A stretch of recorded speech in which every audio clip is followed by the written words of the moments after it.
Bienvenue dans Smart Bourse, votre émission quotidienne sur Bismart for Change pour rester à l'écoute des marchés. Chaque jour, du lundi au vendredi, vous nous suivez à 20h30 si vous êtes sur votre télévision via vos box et vous nous retrouvez bien sûr avant cela en replay chaque jour sur bismart.fr ou encore en podcast sur l'ensemble de vos plateformes préférées. Au sommaire de cette édition ce soir, la question qui anime cette fin de mois de février, est-ce que la vibe américaine est en train de retomber?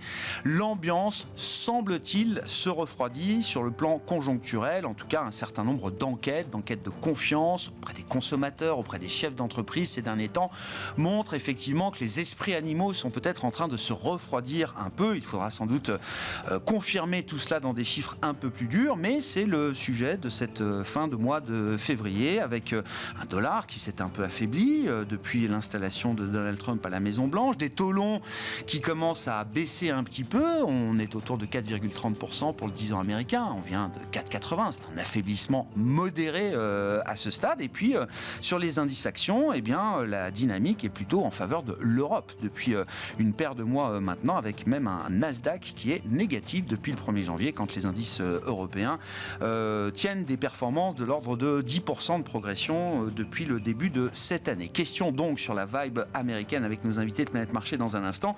Et nous en saurons peut-être encore un peu plus ce soir avec les résultats de Nvidia. Nvidia qui est très attendu évidemment, alors que le thème de l'intelligence artificielle et plus généralement des grandes technologies, des grandes valeurs technologiques aux États-Unis est peut-être en train de s'affaiblir lui aussi un petit peu. Le marché sera-t-il encore aussi sensible aux résultats de Nvidia qu'il a pu l'être dans le passé? Réponse ce soir, après la clôture des marchés américains. Voilà pour nos sujets de discussion avec nos invités dans un instant. Et puis dans le dernier quart d'heure, nous ferons là aussi ce soir à nouveau un pas de côté par rapport au marché liquide coté pour nous intéresser aux enjeux des marchés non cotés, des actifs privés. C'est la responsable de la plateforme d'actifs privés de BNP Paribas qui sera avec nous en plateau pour le dernier quart d'heure de Smart Bourse, avec une vision large du private equity aux infrastructures en passant par la dette privée. Claire Gower sera notre invitée dans le dernier quart d'heure de Smart Bourse ce soir.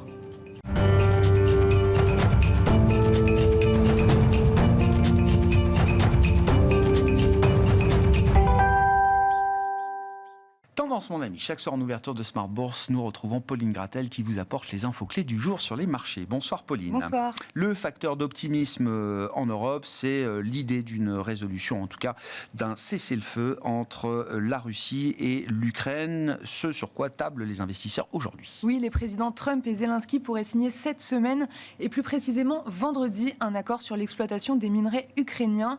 Même si les contours restent flous, les revenus générés devraient aller dans un fonds conjoint à l'Ukraine et l'Amérique. Les indices actions en Europe, notamment, en profitent. Oui, l'ensemble des indices européens évolue dans le vert aujourd'hui. Le Stoxx 600 inscrit même un nouveau record absolu en séance.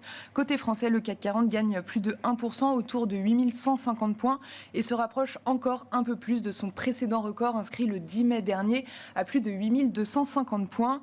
Côté américain, avant l'événement de la semaine, la publication de Nvidia, les indices ouvrent en hausse. Qu'en est-il du marché obligataire, Pauline? Le rendement américain à 10 ans qui se détendait de 10 points de base hier se stabilise aujourd'hui à 4,3%.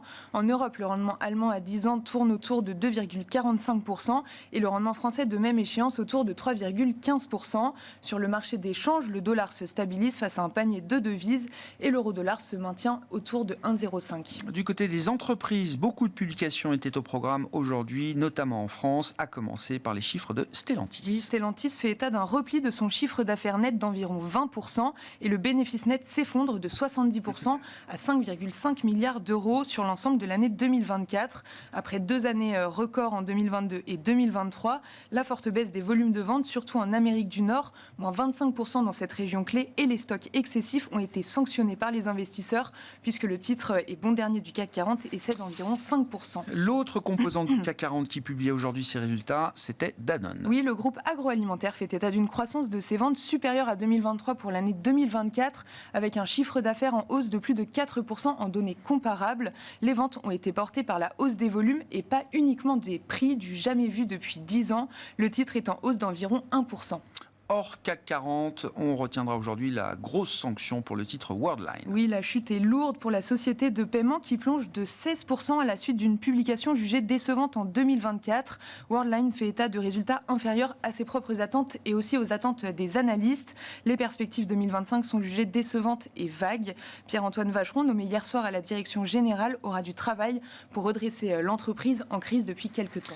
À l'inverse de Worldline, sur le marché des mid-cap, la star du jour, c'est Interparfums. Oui, le groupe annonce des résultats en hausse au titre de l'année 2024 avec un résultat net à 130 millions d'euros. C'est au-delà des attentes. Pour 2025, le fabricant de parfums relève son objectif de chiffre d'affaires.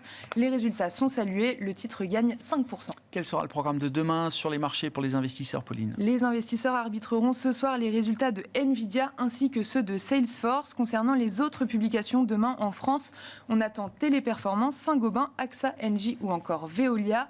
Côté macro, on prendra connaissance de la seconde estimation du PIB américain du 4e trimestre. La croissance progressait de 2,3% sur la période en première estimation.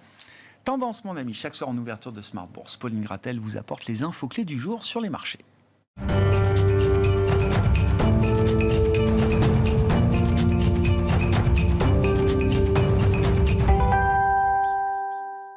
Trois invités avec nous chaque soir pour décrypter les mouvements de la planète marché. Valérie Gastaldi est à nos côtés, stratégiste chez Day by Day. Bonsoir Valérie. Bonsoir Grégoire. Éric Venet nous accompagne, directeur de la gestion de Montbleu Finance. Bonsoir Éric. Bonsoir Grégoire. Et Raphaël Thuin est également avec nous, responsable des stratégies de marché de capitaux chez Tikeo Capital. Bonsoir Raphaël. Bonsoir. Raphaël, est-ce que la vibe américaine est en train de retomber ? Quand je dis retomber, est-ce que les esprits animaux se refroidissent un petit peu ? Je citais quelques enquêtes. On a eu des PMI Services, des enquêtes de confiance auprès des consommateurs, Université du Michigan, Conference Board, qui montrent, semble-t-il, un petit essoufflement peut-être de l'enthousiasme qui a pu être déclenché par l'élection de Donald Trump. Qu'est-ce qu'on peut dire de cette situation ? Et est-ce qu'il faut peut-être anticiper un ralentissement conjoncturel de l'économie américaine qui pourrait être plus rapide et plus important que ce qu'on imaginait jusqu'à présent.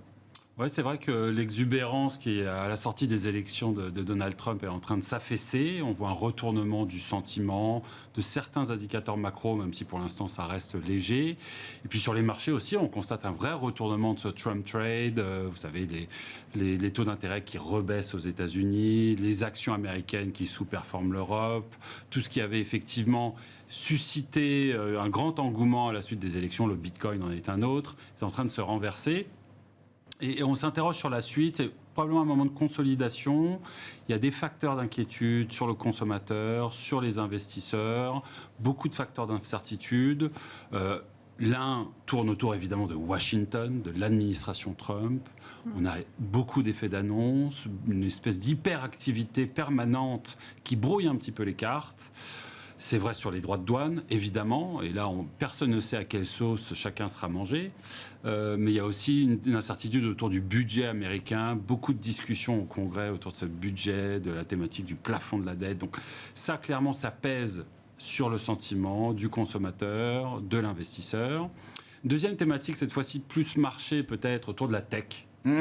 Aujourd'hui, le narratif autour de la tech a beaucoup évolué comparé à ne serait-ce qu'il y a quelques semaines. Qu'en est-il de cette vague de croissance tech autour de l'investissement IA, des data centers ? Est-ce qu'on pourrait imaginer dans un monde où DeepSeek nous a prouvé que finalement, peut-être qu'il suffisait de moins pour faire autant ? Est-ce qu'on pourrait avoir un renversement de tendance, de sentiment là-dessus ? On se met même à parler de certains doutes autour de la nature même de ces langages. On sait par exemple que OpenAI a beaucoup de mal avec son chat GPT-5. Peut-être qu'il est mal fagoté, ce chat GPT. Peut-être que son appétit pour les ressources et la data le mène à un mur. Donc, beaucoup de questionnements autour de la tech. Et puis, un troisième facteur qui affecte et l'économie et les marchés, c'est les taux d'intérêt élevés. Ouais. Et ça, peut-être qu'on n'en parle pas assez, mais ça fait maintenant un certain temps que ces taux d'intérêt sont élevés, affectent la consommation et les investisseurs. Et ça, clairement, ça peut être quelque chose qui peut perdurer. On a aussi cette notion que l'économie, finalement, supporte assez mal ces taux d'intérêt élevés sur la durée. On voit qu'il y a une forme de ralentissement qui s'opère aussi, qu'il y a une certaine sensibilité de l'inflation à tout cela également. Bref, beaucoup d'incertitudes et un moment de consolidation sur le marché. Et ça veut dire que les États-Unis...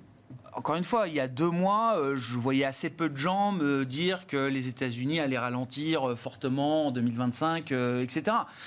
Après, je veux dire, si l'histoire change, il faut changer d'avis. Il n'y a pas de sujet là-dessus. Mais est-ce que oui, il y a un risque macro sur les US qu'on a peut-être mal anticipé et qui pourrait être un sujet de 2025 ?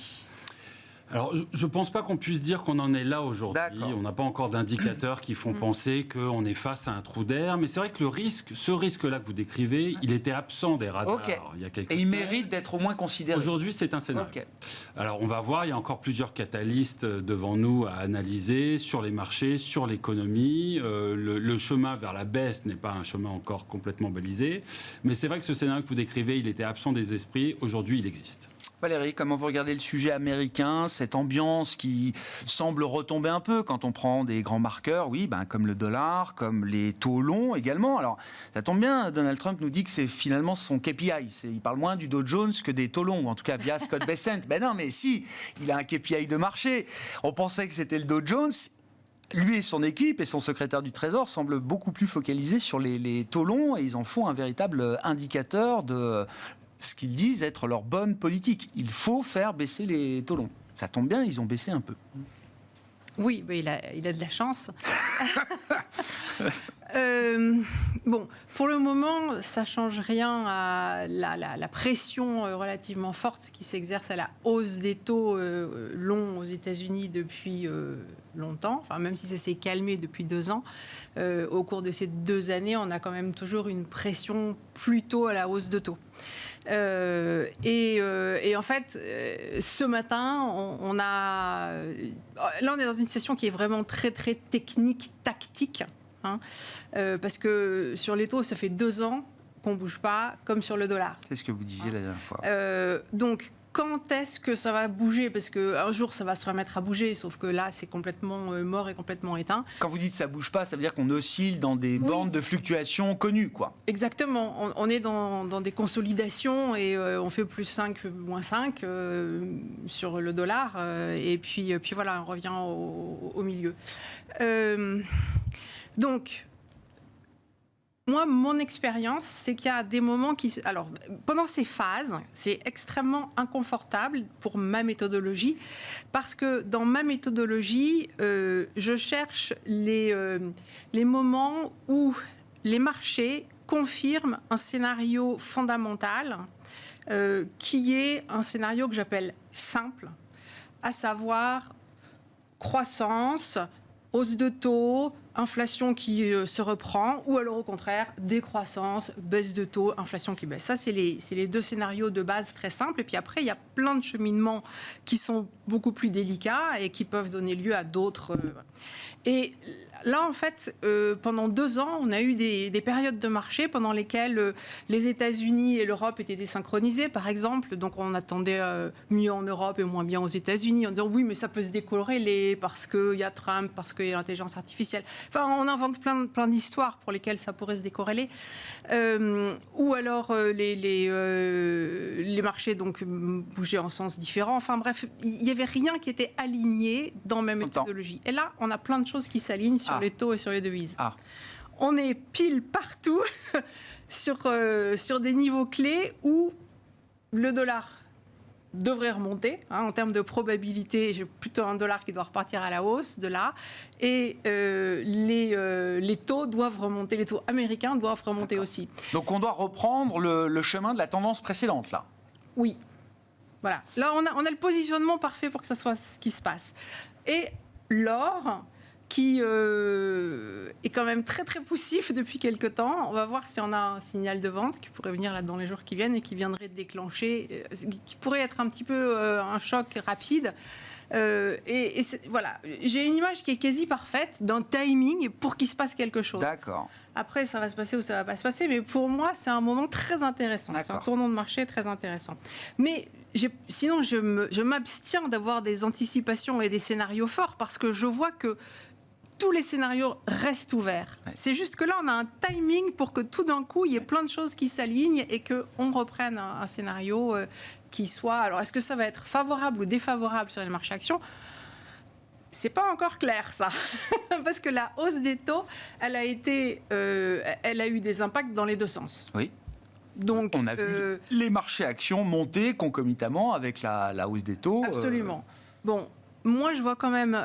Mais peut-être que je passe la parole. Non, mais pas de souci. finir rapidement. Non. Oui. Je vois quand même un risque sur la technologie américaine qui, pour le coup, dans l'ensemble, réagit pas très très bien à la hausse des taux et qui est là aussi. Alors d'abord, ce que l'on appelle en anglais, j'aime pas utiliser les mots anglais, mais il n'y a pas en français un crowded trade, donc un pari qui est quand même surpeuplé où tout le monde s'est engouffré en fin d'année. J'ai pas trouvé encore la bonne traduction. Ouais, je suis d'accord avec vous. Truc sur lequel à part surpeuplé, mais bon, ça veut pas dire grand-chose. Oui, c'est pas tout à fait pareil, mais c'est encombré. Encombré.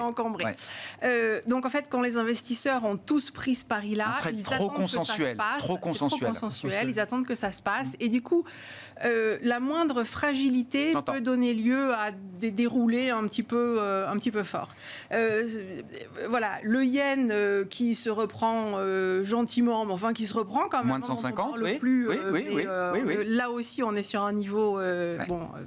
Il peut faire son orientation peut être différente par rapport au dollar. Il peut être plus fort que le dollar. Et donc, si la tech américaine ne va pas bien, je sais qu'il y a un certain nombre de personnes qui disent mais c'est pas un problème, la tech elle est un petit peu chère peut-être, on va aller acheter tout ce qui est pas cher. En fait, moi je ne connais pas de marché qui sur quelques 2-3 mois, quand les leaders se mettent à baisser, en fait, après les gens... C'est bon pour personne. C'est bon pour personne, parce qu'il y a des mécaniques qui se mettent en route de prise de profit. Et là, c'est ce qu'on a en Europe, ce phénomène de rattrapage. En Europe, ce qui monte, c'est Kering. Non, il y a des... il y a plein de choses, la chimie, l'automobile, les banques toujours, depuis 4 ans, ça monte. L'automobile, c'est ce qui avait beaucoup baissé. Dans la chimie, ça monte pas beaucoup dans la chimie quand même. C'est les dossiers massacrés qui remontent. C'est quand même avant tout beaucoup de dossiers massacrés et les banques. L'assurance, elle a même cessé de surperformer. Donc c'est pas si bullish que ça, c'est pas si risconne que ça. C'est pas encore complètement risconne. Bon, ça monte, mais je veux dire il y a plein de trucs rouges en même temps dans cette hausse pour moi. J'en ai encore une couche. C'est une lecture ambiguë, non mais c'est intéressant. Il y a beaucoup d'ambiguïté dans la lecture macro, dans la lecture de marché. C'est très pénible. Écoutez, je sais pas, ça va peut-être durer encore quelques temps, on verra.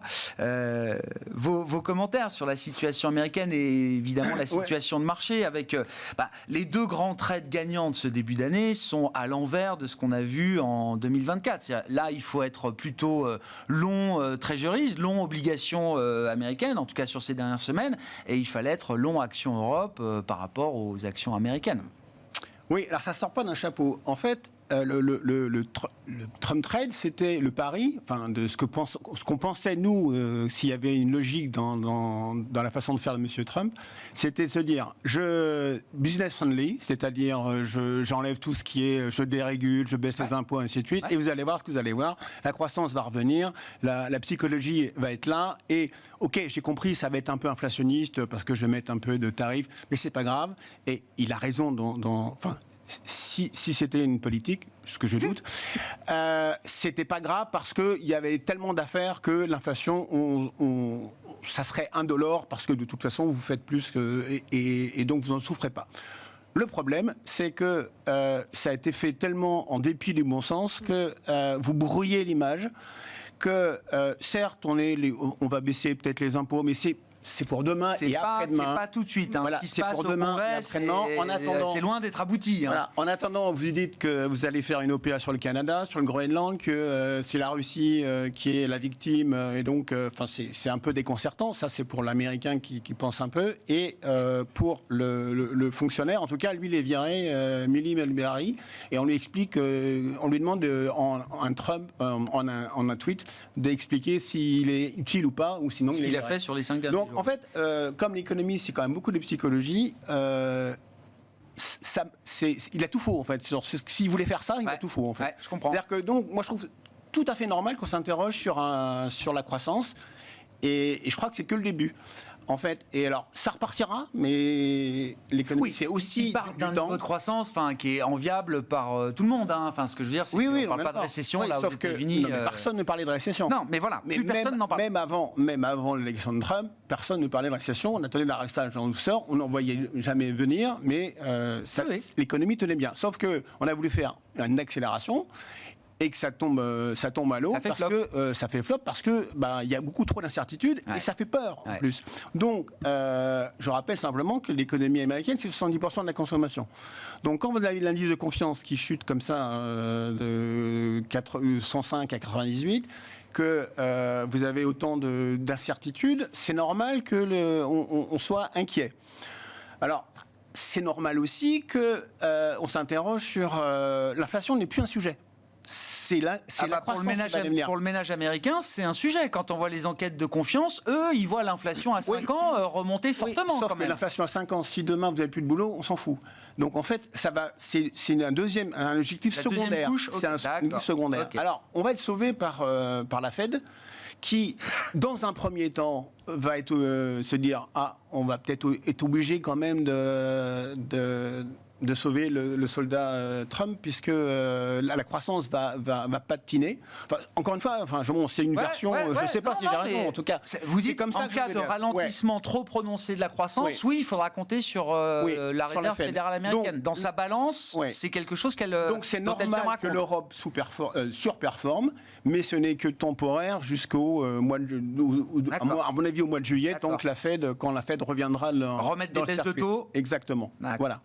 Alors, pourquoi l'Europe, elle, bénéficie de ce flux ?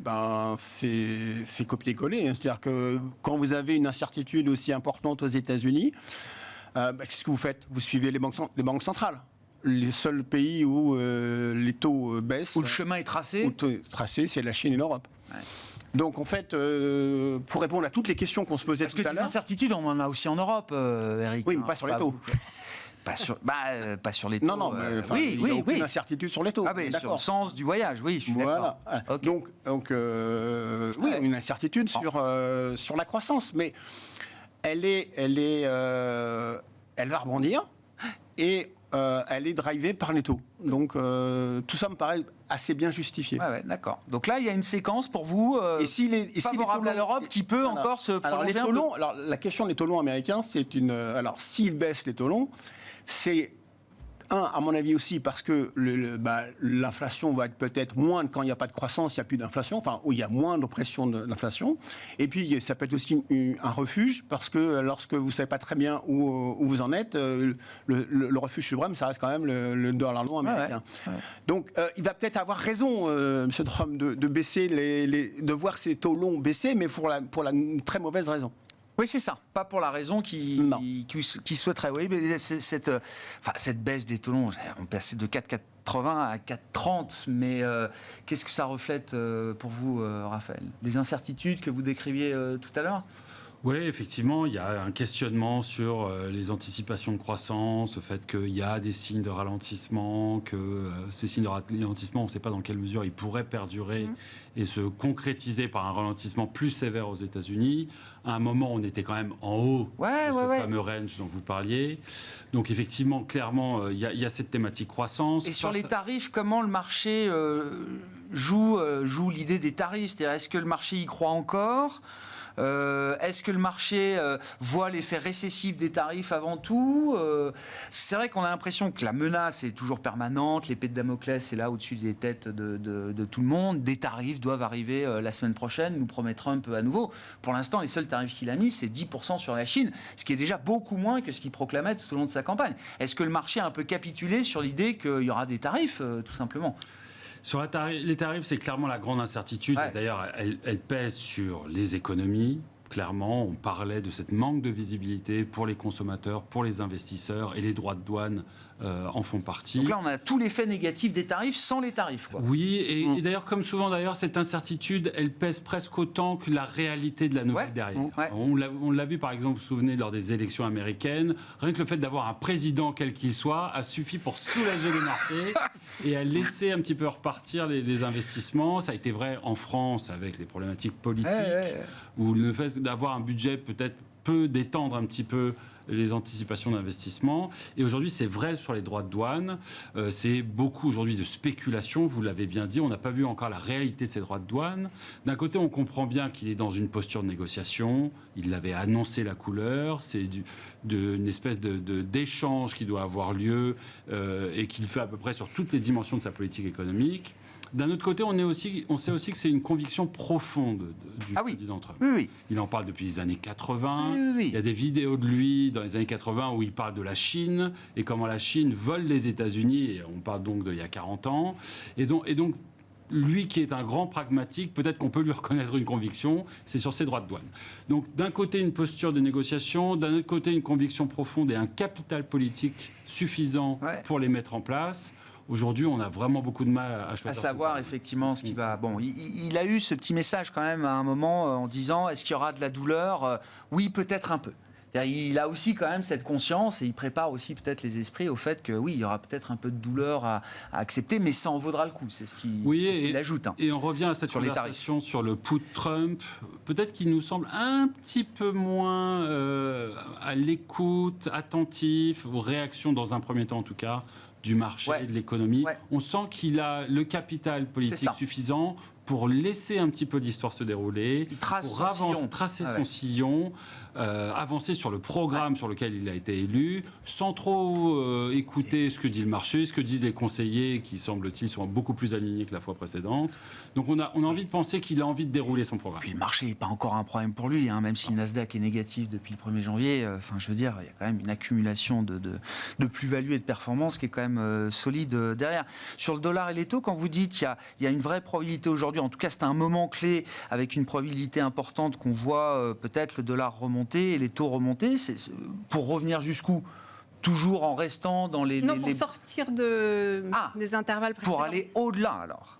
Donc une vraie hausse des taux et du dollar qui... et alors quoi ? Qui mettrait l'euro-dollar à parité, qui mettrait en dessous de la parité sans doute. En dessous de la parité. Ah oui, donc c'est un vrai mouvement là qu'on peut attendre. C'est lui c'est le seul qu'on attend, quoi. Il n'y a que de lui qu'on peut parler. D'accord. Et pour vous, la probabilité est plus aujourd'hui... La probabilité est la plus élevée qu'on ait eue depuis 2 ans. D'accord. Voilà. Donc c'est pas pour ça que ça va se produire. Non. Mais sincèrement... Mais moi, et ça veut dire des taux longs américains à plus de 5% là ? Oui. D'accord. Bon, ça c'est l'analyse technique qui suggère. Là, c'est... En fait, moi j'utilise pas mal de choses. Il y a un truc qui me gêne profondément, c'est l'état des volatilités sur tous les marchés. Et des spreads de volatilité sur les marchés de devises qui ne bougent plus depuis un certain temps alors que les devises ont bougé. Il y a le fait que les volatilités implicites sur les marchés actions, elles montent alors que les marchés actions montent. Alors elles montent en tendance, c'est-à-dire que les plus bas sur la volatilité sont de plus en plus élevés. Alors on peut se dire, c'est que les gens sont inquiets. Oui, mais en fait... C'est une situation que la volatilité implicite monte avec un marché qui monte un petit peu. C'est possible quand on se situe juste avant un événement qu'on ne maîtrise pas du tout, style des élections. Donc, pendant le mois qui précède les élections, la volatilité est tenue. Là, c'est passé. Mais là, en fait, c'est un phénomène qu'on a et qui est tendanciel. Et je vais vérifier, parce que en fait, on a eu le même phénomène en 2000 et en 2007. Et c'est bien ce que j'ai en tête, c'est qu'en 2000, avant le crack, la volatilité montait avec le marché. Et en fait, en 2007 aussi, la volatilité s'est mise à monter avant la baisse du marché. Et comme il y a plein de choses qui ne collent pas sur les couvertures, à savoir les quantités de couverture en place aux États-Unis sont les plus basses qu'on ait eues depuis 4 ans à peu près, alors que le marché a doublé. Tout ça, c'est pas la situation normale d'un marché qui monte sainement. Okay. Bon, et puis, je peux remonter à un moment, il n'y a pas d'historique de volatilité, c'est quand même 1987, on a exactement le même scénario sur les actions et les taux d'intérêt que ce qu'on a eu à ce moment-là, avec le même type d'anticipation. Mais là, c'est plus dur à documenter parce que les marchés n'étaient pas ce qu'ils sont aujourd'hui. Donc, il y a quand même beaucoup de choses. Et en fait, cycliquement, d'abord, le cycle économique américain n'est pas dans un moment de faiblesse pour 2025. En fait, le moment où le cycle économique américain, le cycle de Juglar de 10 ans doit s'achever, le creux du cycle de Juglar, c'est quelque part en 2027. C'est-à-dire que... D'accord. C'est en 2026 c'est encore loin devant nous. C'est encore devant nous. Le début, franchement, du ralentissement. Et donc, on a plutôt encore un petit élan favorable au courant 2025. Et c'est ça qui peut porter notamment le dollar et les taux un peu plus haut que ce qu'on a vu. Les risques que la politique de Trump ait un effet défavorable, moi aussi, je me suis posé la question et je me la pose toujours parce que c'est complètement ouvert. Je parle vraiment en termes de probabilité. Mais peut-être que ça va être dans 9 mois que ça va commencer à peser parce que, en fait, la Fed, si les choses ne se dégradent pas trop vite, et on voit qu'ils n'arrivent pas à licencier les gens aussi vite qu'ils le souhaiteraient, par exemple, qu'ils ne montent pas les droits de douane aussi vite qu'ils le souhaiteraient, et il va peut-être baisser les impôts un petit peu plus vite que ce qu'on croit. Donc, tout ça, ça se joue à pas grand-chose. Donc, si la Fed, elle bouge pas et que l'économie se reprend un petit peu, les anticipations de baisse des taux, elles vont complètement disparaître. La Fed, elle peut du coup remonter dans les tours en fin d'année 2025. Et là, vous avez les raisons pour lesquelles on aura une récession à partir de 2000. Enfin, je comprends. Donc, remonter les taux, du coup. Donc, tout ça, on joue. Non, mais je sais, c'est une prise de tête absolument horrible. Mais je ne vois pas comment expliquer une situation avec autant d'incohérence sur les mesures de sentiments qui proviennent des marchés financiers. Voilà. Bon, c'est vrai que le phasage, le séquençage de la mise en place des mesures Trump est quelque chose, comme vous dites, ça se joue à pas grand-chose. Est-ce qu'il fera les baisses d'impôts au bon moment? Est-ce qu'il les annoncera au bon moment, etc. Les anticipations de séquençage. Bien sûr, Tout est la psychologie. La baisse des taux américains, la baisse des taux longs qu'on a eu depuis un mois, c'est les anticipations de potentiellement ralentissement ou de potentiellement... que ça soit moins bien que ce qu'on avait cru. Bon, comment on investit en Europe en attendant de voir le dollar exploser à la hausse, je ne sais pas, mais... D'abord, on se laisse porter, et c'est compliqué déjà, parce que se dire qu'effectivement le marché européen fait 10 et les États-Unis 0, et que la croissance européenne, elle patine un peu, mais il faut suivre le marché, point. C'est tout. Il ne faut pas trop se poser la question.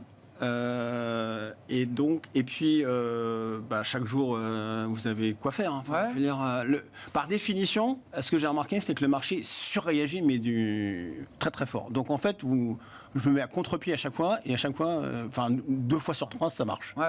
En fait, donc faut pas se poser. Moi, je me pose question de secteur, ainsi de suite. Il y a tellement. Alors, vous pouvez expliquer peut-être tous ces problèmes de volatilité. Enfin, on sent que le marché est pas bien construit et que.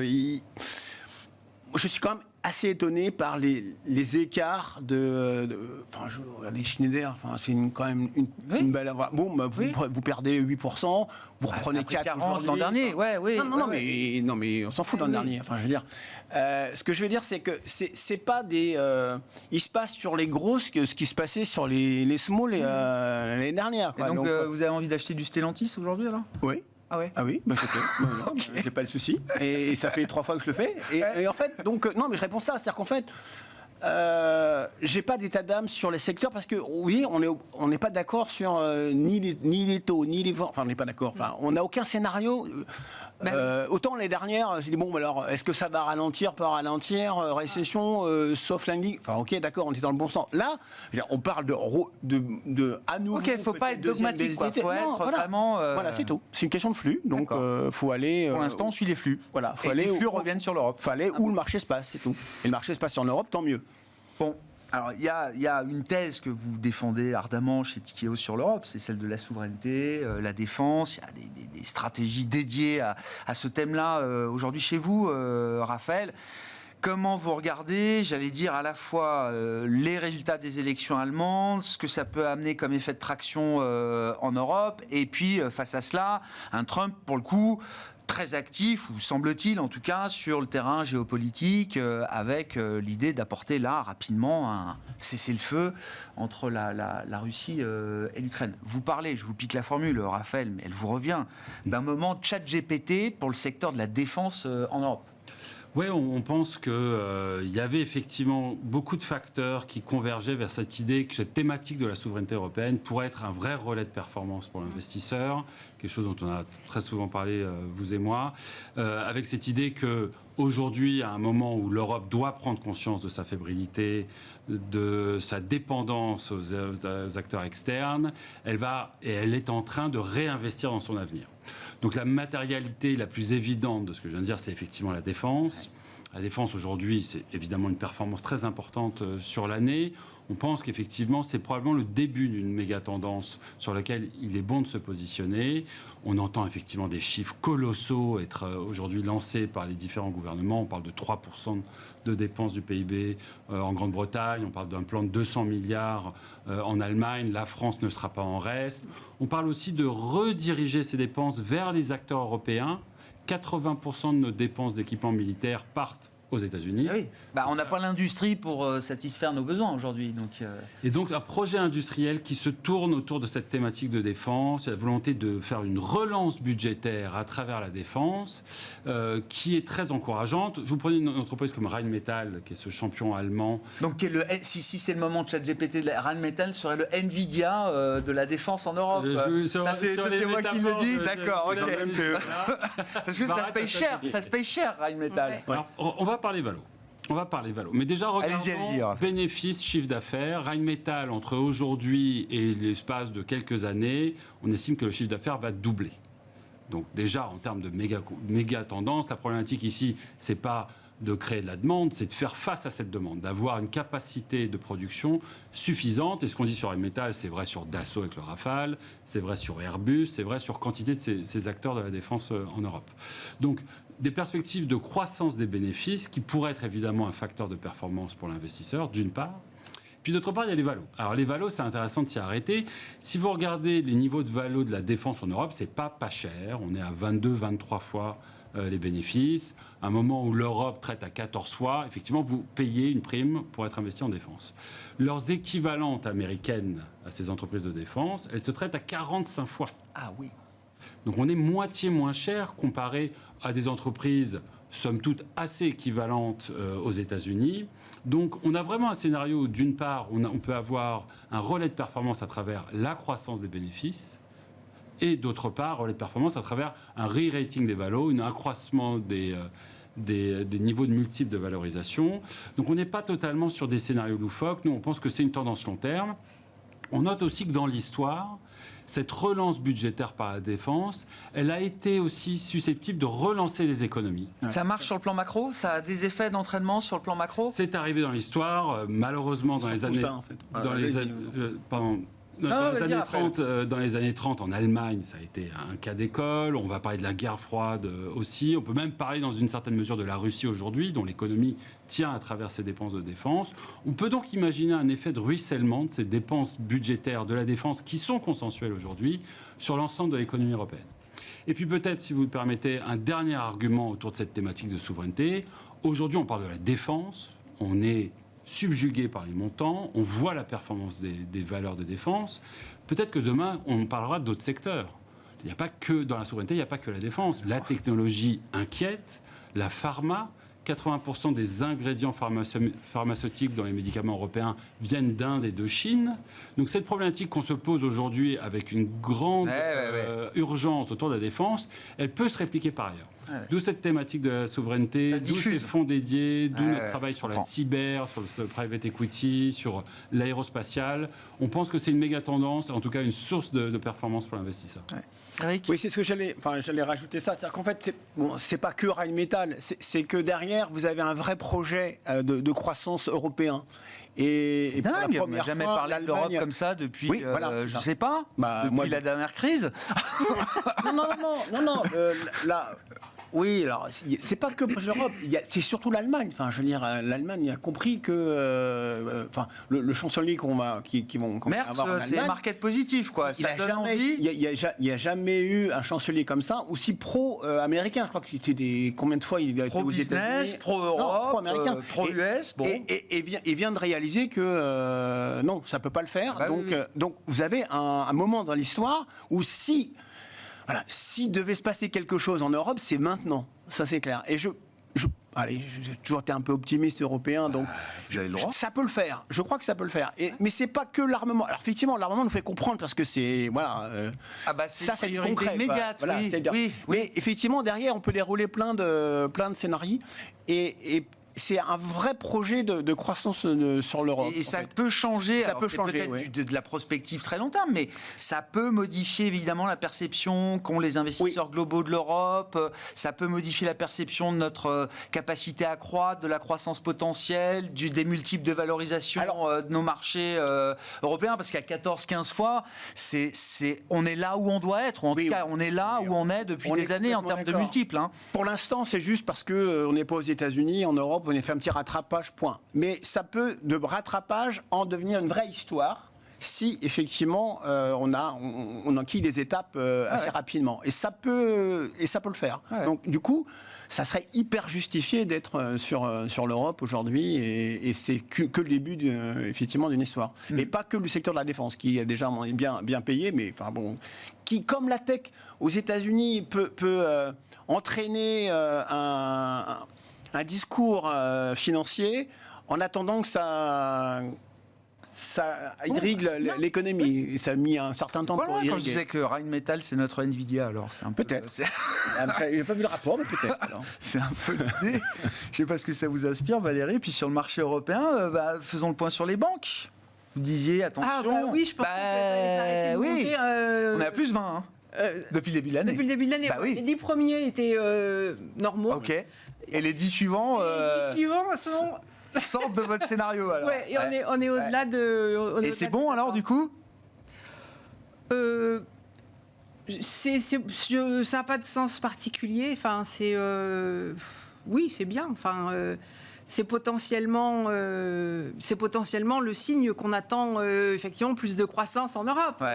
Oui, enfin, c'est clair que ça correspond à des anticipations qui sont favorables.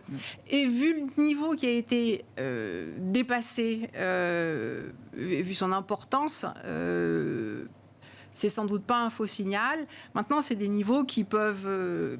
C'est un signal, on peut encore prendre 5 ou 10% sur les banques, j'en sais rien. Je veux dire, ça monte, voilà, ça s'est pas arrêté, ça continue. Il va falloir à un moment consolider ça et... D'accord. Voilà, mais on a le risque, c'est d'être suracheté un peu trop fort. Un ensemble de choses qui sont intéressantes, qui sont en train de... Je pense qu'il n'y a pas le feu au lac du tout, parce que ça va prendre plusieurs années avant de réellement se transformer en quelque chose. Je souhaite y croire à cette histoire, effectivement, parce que sinon, je sais pas... Enfin bon, ça serait... Non, mais on n'entend pas tous les jours ce genre, même si c'est des prémices de quelque chose, etc. On n'entend pas ça tous les jours dans le discours de gens qui sont dans les marchés, quoi. Oui, alors après, sur les marchés, de toute façon, il y a tellement peu d'Europe dans les portefeuilles internationaux et américains qu'il suffit de pas grand-chose pour que... on était devenu presque ininvestissable. Oui. Pour certains investisseurs globaux. C'est un peu comme la Corée du Nord, la Russie. Quand même, Non, on n'est peut-être pas encore dans ce genre de case-là. Il y a peut-être d'autres étapes avant de tomber dans ce genre de case. Et puis peut-être qu'on est en train de sortir d'une ornière un peu délétère. On verra, effectivement. L'histoire européenne se fait aussi dans ces moments-là. C'est pas gagné encore non. Du marché. Je pense qu'il faut bien prendre son temps pour construire les portefeuilles, pour réfléchir à... La pharmacie est intéressante, effectivement, sectoriellement, en Europe, moins aux États-Unis, mais ce pas des valeurs zone euro. qui font le secteur C'est quoi, pharmacie Suisse en et Europe. UK surtout? Ouais, Oui, ou, bon, c'est l'Europe. AstraZeneca et Novartis. Ah quoi. bah oui.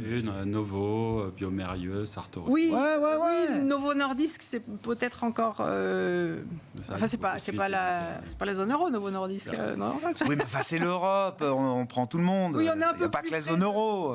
Le UK reviendra peut-être un jour, donc voilà. On verra. Je voulais qu'on termine en disant un mot du crédit avec vous, peut-être Raphaël. Est-ce que c'est un problème de voir des spreads sur, je sais pas, du high yield américain au plus bas, ever, pour investir dans cette classe d'actifs aujourd'hui? C'est pas très réjouissant, effectivement. Les spreads sont serrés, ils continuent, ils sont totalement insensibles à toute notre conversation. C'est vrai, hein, c'est dingue. Plus du tout de volatilité sur cette dimension spread. Ça fait maintenant plus de 12 mois que c'est le cas. Assez remarquable d'ailleurs. Ça en dit long sur le sentiment des investisseurs, des facteurs techniques aussi très favorables. Au-delà de cette dimension prime de risque, qui est effectivement pas très réjouissante, on continue de penser que l'obligataire, c'est un âge d'or. Je suis assez lyrique aujourd'hui, j'ai l'âge d'or du crédit, qu'aujourd'hui, à des niveaux de rendement, donc c'est plus vraiment un produit de spread, c'est vraiment un produit de rendement. On est globalement bien payé pour faire de la qualité, construire des portefeuilles à travers différentes classes d'actifs d'ailleurs sur le crédit. On peut parler de crédit liquide, de CLO, de dette privée, aller chercher du 5, 6, 7, 8% sur des signatures de qualité où il n'y a pas de risque de refinancement, un risque de crédit de défaut qui est globalement très faible aujourd'hui, des fondamentaux économiques qui sont bons. Et aujourd'hui, on est payé pour ce faire. On peut construire des stratégies de rendement, d'accumulation, de récupération de coupons qui, en fonds de portefeuille, sont très satisfaisants. Vraiment un âge d'or, libre à chacun ensuite d'aller implémenter des budgets de volatilité, dirons-nous, sur les actions, sur la défense, sur ChatGPT. Mais le fonds de portefeuille, il est là. Ouais. Et cet âge d'or, il existe, il est toujours en place. Encore une fois, des facteurs techniques avec beaucoup de demandes et peu d'offres. Des fondamentaux très satisfaisants et des rendements embarqués qui sont élevés. On revient à une logique de rendement qui est historiquement a été la logique de ces marchés de crédit et des marchés obligataires. Merci beaucoup. Merci à vous trois d'avoir été les invités de Planète Marché ce soir. Raphaël Thuin, Tikehau Capital, Valérie Gastaldi, Day by Day, Éric Venet, Montbleu Finance.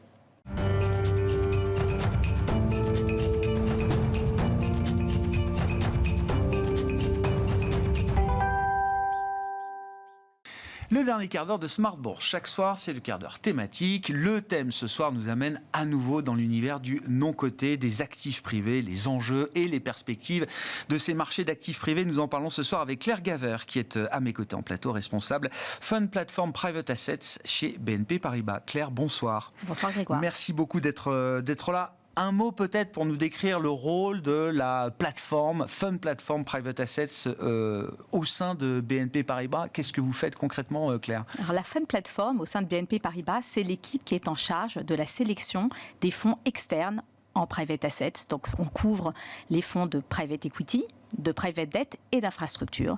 Donc on sélectionne ces fonds pour le compte de nos clients internes, le bilan de BNP Paribas, Cardiff, l'assureur de BNP Paribas, mais également pour des clients externes pour lesquels on structure des mandats et on structure également des fonds de fonds. Au global, juste pour donner deux chiffres, 2-3 chiffres, au global, la Fund Platform gère 16 milliards d'actifs sous gestion, gère et conseille ses investisseurs pour un montant global de 16 milliards d'actifs sous gestion. Cela représente 400 investissements dans des fonds de private assets et des relations avec 200 GP de la place. D'accord. Une vision très globale, très large, très européenne aussi, j'imagine, Claire, c'est ça ? Très européenne, mais également globale. Ouais. Si on regarde en transparence que l'on a dans nos investissements, on a à peu près 75% d'investissements dans des actifs européens et 25% dans le reste du monde, principalement aux États-Unis. Très clair. Quelles sont les tendances que vous observez sur ces grands marchés d'actifs privés ? Donc il y a le private equity, l'infrastructure, la dette privée qui sont les... On ne parle pas de venture, mais on parle de ces grandes classes d'actifs non cotés aujourd'hui. Quelles sont les tendances que vous observez sur chacune de ces grandes classes d'actifs ? On a quelques minutes justement pour les décrire et pour apporter quelques éléments de perspective, Claire. Alors on a la chance au niveau de la Fund Platform de effectivement gérer des investissements, réaliser des investissements dans les 3 classes d'actifs. actifs, ça nous donne une bonne compréhension des dynamiques dans ces 3 classes d'actifs, private equity, private debt et infrastructure, avec des dynamiques qui évoluent au fil des années et qui nous permettent à nous, tout en restant actifs systématiquement chaque année dans ces 3 classes d'actifs, de pouvoir faire évoluer nos portefeuilles d'investissement en essayant de tirer parti des drivers intéressants du moment. Ouais. Alors si on passe en revue les 3 classes d'actifs, peut-être en commençant par le private equity, qui est la plus ancienne bien sûr, le private equity a toujours été et continue à être une classe d'actifs très intéressante, très performante, plus performante que les marchés publics. On le voit sur les dernières années, malgré les tendances qui ont été compliquées au niveau macroéconomique, la guerre en Ukraine, la guerre au Moyen-Orient, l'inflation, les taux d'intérêt qui augmentent. Et pour autant, on a des portefeuilles qui ont assez bien tenu. Il est vrai qu'on voit une baisse de rentabilité de manière globale sur cette classe d'actifs, mais pour autant, on continue à avoir des rentabilités de l'ordre de 10 à 12% sur les 2-3 dernières années. Et au global, si on regarde sur 5, 10 ans, 15 ans, on est plutôt sur des tendances moyennes de 14 à 16% de rendement sur le private equity. Avec toujours autant de dispersion, c'est ce que j'ai appris aussi des spécialistes du private equity, c'est que derrière cette performance médiane ou moyenne, je ne sais pas comment vous la mesurez, il y a souvent aussi beaucoup de dispersion. Vous disiez, on travaille avec 200 GP, c'est ça il y a les bons et les mauvais GP, pour dire les choses claires. Alors, c'est vrai. Je ne veux pas vous mettre en porte-à-faux, bien sûr. Mais il y a aussi des dispersions qui sont liées aux stratégies, qui sont différentes en fonction des sous-segments dans la classe d'actifs private equity. Évidemment, plus on est sur des classes risquées, plus on peut avoir des attentes de rendement élevées. Le venture capital a des attentes de rendement plus élevées parce que le risque sous-jacent est plus élevé. Si on regarde des classes d'actifs qui sont moins risqués, en tout cas qui sont structurés pour offrir moins de risques, comme par exemple le preferred equity, on va avoir tendance à avoir des rendements un peu inférieurs, mais par contre un risque plus mesuré. Sur le private equity, si on reste encore un instant sur cette classe d'actifs, Claire, un élément qui s'est quand même beaucoup grippé, je rappelle à chaque fois, le fondamental du private equity, c'est de faire tourner le capital. Après un certain nombre d'années de détention, le capital doit tourner. C'est ça le cercle vertueux du private equity. Ce capital, il a eu un peu de mal à tourner ces dernières années, Claire. Est-ce qu'il y a des signaux faibles qui montrent quand même que les questions de transactions, de cession sont peut-être en passe de s'améliorer pour les professionnels de l'industrie? On commence à voir des signaux faibles, effectivement, d'amélioration des conditions économiques qui vont permettre, on est assez confiant sur le fait que sur 2025 et certainement sur 2026, on devrait avoir une volumétrie de transactions, de cessions qui devrait être en augmentation. Et ça, effectivement, Grégoire, vous l'indiquez, c'est extrêmement important parce que les investisseurs ont besoin d'avoir des distributions, de récupérer de l'argent pour pouvoir à nouveau réinvestir. Le système s'était un peu grippé. C'est vrai qu'on a vu sur les 2-3 dernières années une baisse du nombre de transactions. Cela a été lié au taux qui était plus élevé, donc difficulté d'arriver à financer des opérations. C'était aussi lié au fait qu'en termes de multiples de valorisation, on avait une stabilisation, voire même une baisse sur les dernières années de ces multiples de valorisation. Aujourd'hui, on a effectivement cette stabilisation, on a des taux qui commencent à baisser. Et donc, que ce soit sur le large cap sur lequel il y avait moins d'opérations qui se réalisaient, ou sur le small to mid cap sur lequel il continue à avoir des opérations, on est assez confiant sur le fait qu'il devrait effectivement y avoir une volumétrie plus conséquente d'opérations. Et ça ramène quoi ? Des acheteurs investisseurs financiers ? Ça ramène aussi des acheteurs corporate, peut-être ? Ça ramène les deux, effectivement. Ça ramène les deux. Et en fonction des opérations qui vont être structurées, on va pouvoir effectivement se positionner sur des actifs qui vont être sur lesquels on va avoir une attente de rentabilité qui va être plus élevée.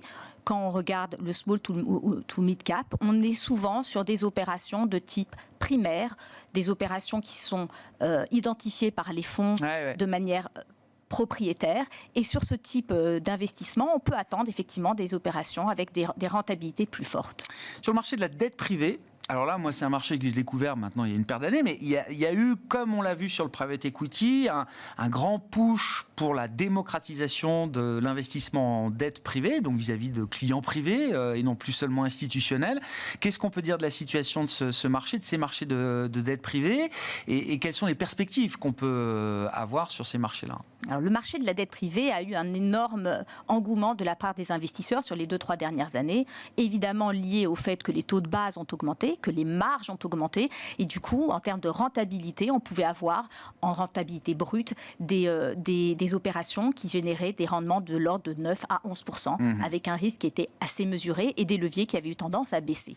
Donc pour les investisseurs, qu'ils soient institutionnels ou privés, c'était effectivement une classe d'actifs extrêmement intéressante. Elle va continuer à être intéressante, mais pour autant, on est convaincu du fait qu'il va y avoir une baisse sur la rentabilité de ces actifs qui est liée mécaniquement au fait que les taux de base ont baissé et que les marges sont un petit peu plus contraintes. Ouais. Puis, on a aussi beaucoup d'argent qui a été levé sur cette classe d'actifs. Beaucoup d'argent, c'est-à-dire plus de compétition aussi entre les acteurs et les banques qui sont plus présentes qu'elles ne l'ont été il y a quelques années. Et c'est quoi alors? Ça veut dire prudence désormais sur ce segment de la dette privée Alors on est convaincu que ça continuera à être une classe d'actifs très intéressante, mais l'écart qui avait eu tendance à se réduire entre les rendements que l'on peut attendre sur le private equity et sur la private debt vont à nouveau s'élargir.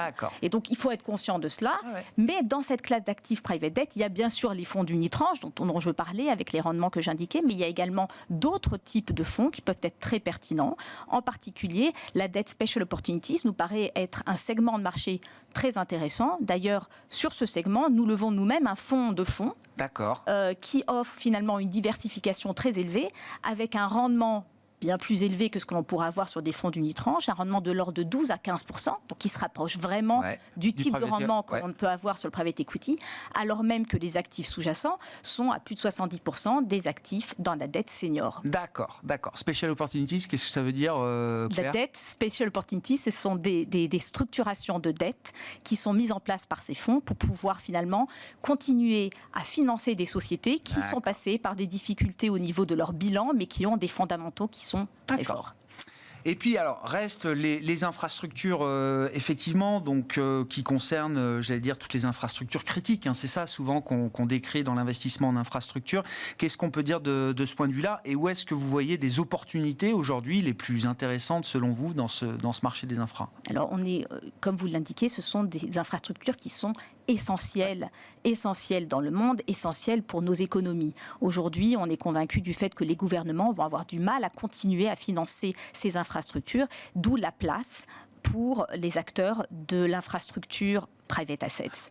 Donc c'est très intéressant, on pense effectivement, d'investir dans cette classe d'actifs, même si il faut être conscient du fait que dans cette classe d'actifs, on a des sous-segments qui peuvent avoir plus ou moins d'attrait. Aujourd'hui, si on commence par la sous-classe d'actifs la moins risquée, qui s'appelle l'infrastructure core. On a aujourd'hui tendance à voir des augmentations sur la rentabilité qui est attendue. Auparavant, on était plutôt sur du 7 à 9%. Là, on s'attend à des rentabilités de l'ordre de 9 à 11%. C'est intéressant de regarder cette classe d'actifs, mais il faut aussi garder en tête qu'en termes de financement, on peut être sur des actifs très larges. En termes de financement, il peut y avoir des difficultés à obtenir les financements sur ce type d'actifs. Et donc, il faut effectivement savoir continuer à sélectionner les bons acteurs et ceux qui seront bien positionnés pour l'achat dans ce type de segment. Une dernière question, mais là, plus sur l'industrie du non-coté et les acteurs que vous connaissez, qui sont aussi vos partenaires. Claire, comment vous voyez l'industrie évoluer? C'est-à-dire, est-ce qu'on va assister à une grande concentration, consolidation des acteurs du private equity? Certains ont dû souffrir quand même, j'imagine, ces dernières années. Est-ce qu'il y a un besoin de ce point de vue-là? Et puis des sujets qui demandent de plus en plus d'expertise aussi. Chaque sujet, technologie, climat, énergie, nécessite de plus en plus une compréhension approfondie avec de l'expertise. Est-ce que là aussi, il y a une polarisation qui est en train de se mettre en place dans cette industrie? Je pense que vous avez tout à fait raison, Grégoire. Et je pense que les deux éléments qui contribuent à cette consolidation sont, premièrement, le fait que les investisseurs eux-mêmes, qui ont au fur et à mesure des années, les institutionnels qui ont au fur et à mesure des années constitué des portefeuilles qui sont maintenant très conséquents, on parle du nôtre, mais c'est le cas général au niveau du marché, ont de plus en plus de mal finalement à gérer un portefeuille aussi granulaire. Donc c'est déjà une raison de la consolidation qui est demandée elle-même par les investisseurs. C'est le premier point. Le second point, c'est qu'effectivement, on est dans un marché de plus en plus réglementé, avec des contraintes assez fortes, réglementaires, en termes de compliance, de gouvernance, qui sont imposées aux GP, aux sociétés de gestion, et cela induit des frais qui sont assez conséquents, et donc une difficulté finalement économique pour des petits acteurs de continuer à être de manière indépendante sur ce marché.